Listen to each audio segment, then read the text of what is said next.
Hello, everyone. Today we are diving deep into one of my absolute favorite crops to grow. If you've ever tasted homegrown ginger, you know the store bought stuff just doesn't compare. It's brighter, juicier, and the flavor is intense. In today's video, I am going to be sharing with you 4 major tips to consider whenever you are growing ginger.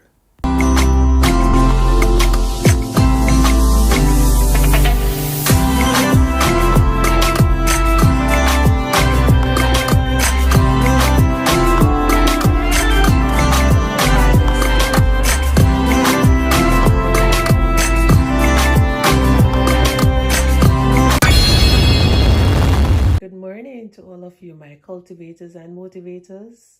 It is Saturday, February 21st, about 5:57 a.m. in the morning. I came out to make a turmeric ginger shot and realized that most of my ginger is actually growing, guys. So I am now taking off some of the little sprouts, putting them aside so I can plant them out in the garden. And then these are the pieces that I took off to make my ginger turmeric shot. So I just wanted you all to see how the ginger is looking. All right, guys, so see you in a few weeks. It is almost 1 month now. I almost forget to plant my ginger. So today I'm taking you along with me to share the process. So I got this basin of water with the intention to soak the ginger in it. But after a little while, I am not going to be using the water. All right, guys, so let's talk about the ginger.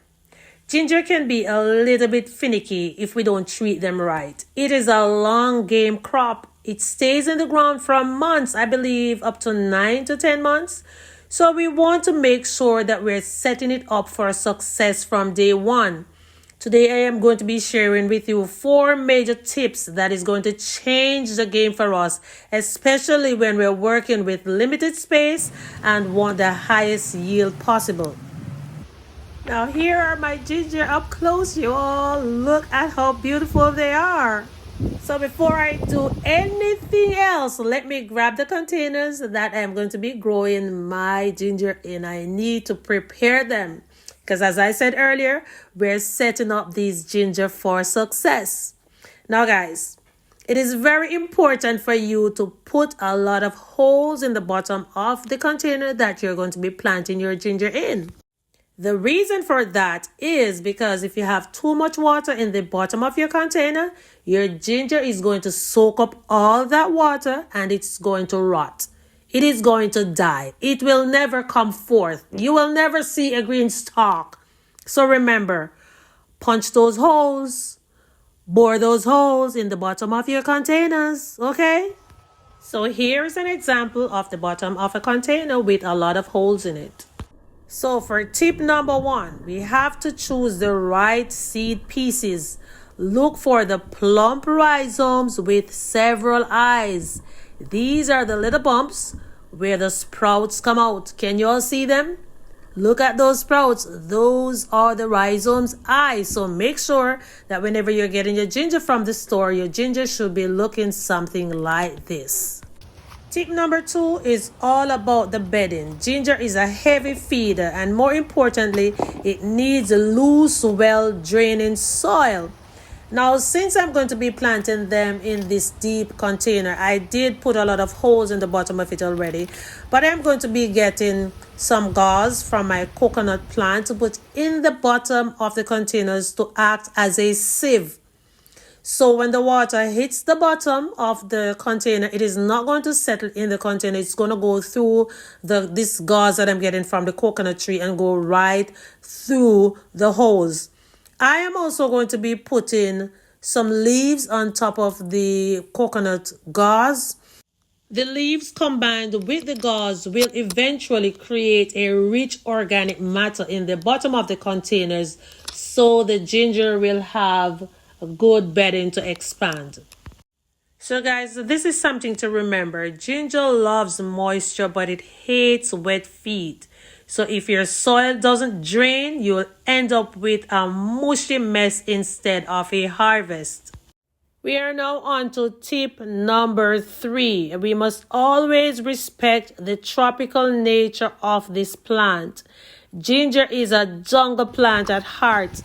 It loves heat and humidity, but it actually doesn't want to like 10 hours of blistering in the direct midday sun. Remember, wherever you're going to place your ginger, it needs to get like partial shade and maybe up to 6 to 8 hours of direct sunlight. Yeah, so I am grabbing some other stuff now to prepare the soil, and when I am done I will show you exactly where I'm going to be placing my containers so they can have a balance of sunlight and shade while they are growing.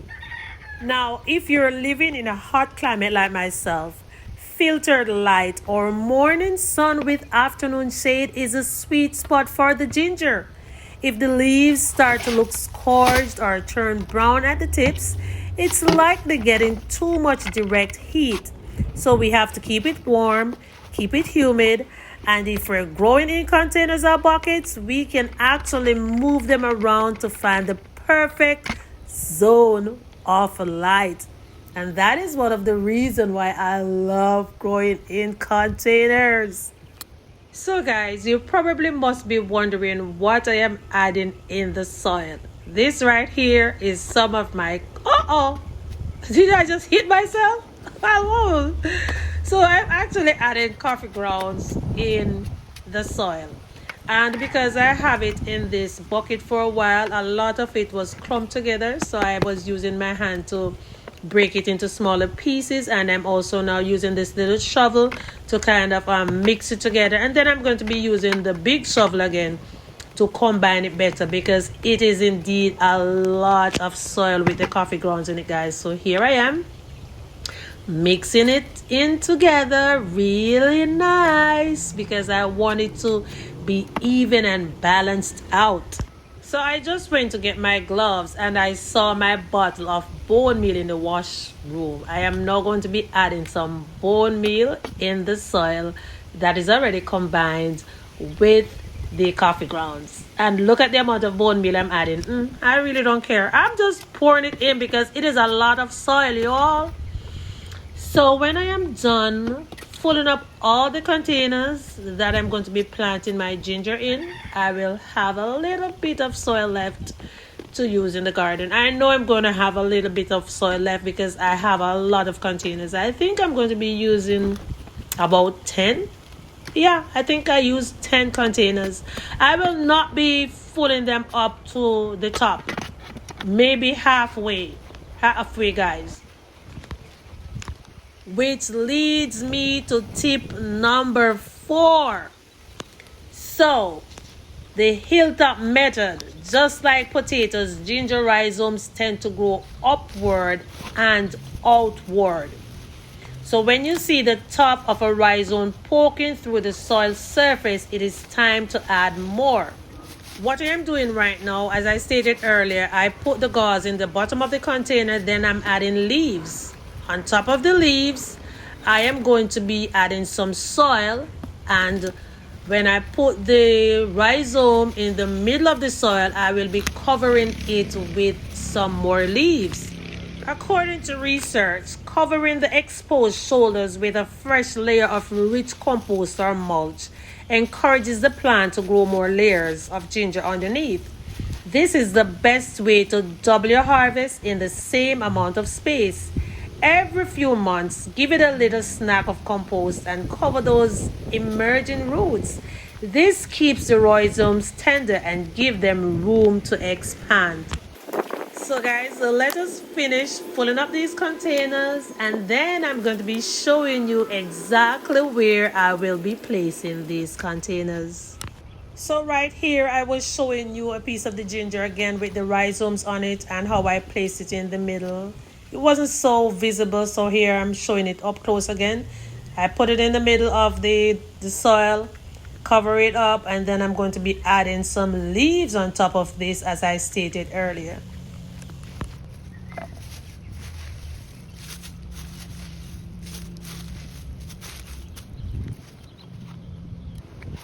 So I am now taking bucket number 1 to its new location, and that's bucket number 2.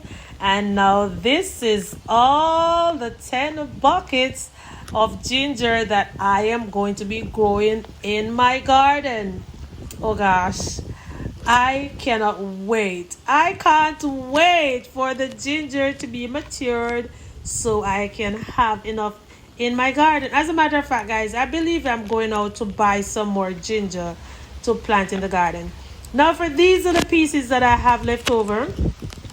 I am just going to be tucking them in some random areas of the garden. All right, look at this piece. I'm going to tuck it in this container right here with my peppers and tomatoes, and I will be doing the same thing with the remaining pieces. So let's just go ahead and tuck them in place right now.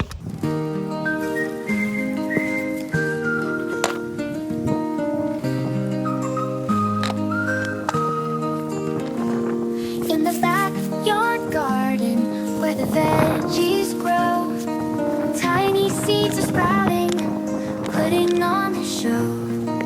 Little hands are planting, digging in the dirt, watching nature's wonders as the garden starts to flirt.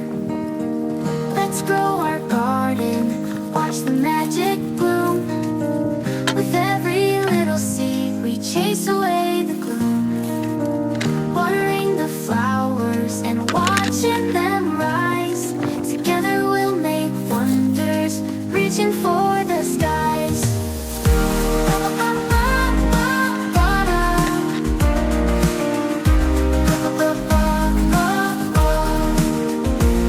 So guys, right here I have inserted a clip of me harvesting some ginger in the past. I hope that you may take it as an encouragement and inspiration for you to go ahead and start growing some ginger for yourself.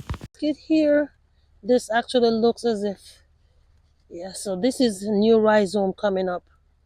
This is the mother piece that was planted, and these pinkish reddish ones, these are the newest rhizomes. So because I want to multiply my production, I don't think I want to harvest this ginger. What I think I might do, guys, I think I'm going to leave the ginger in here. Oh gosh, I've already started to pull out some of it. But oh, okay. Okay. So this is actually ready ginger.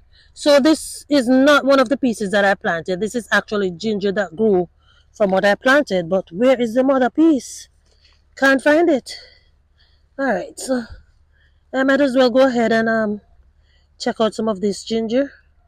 Nah, I think I'm gonna let them stay because I really and truly need to have a lot of ginger, guys.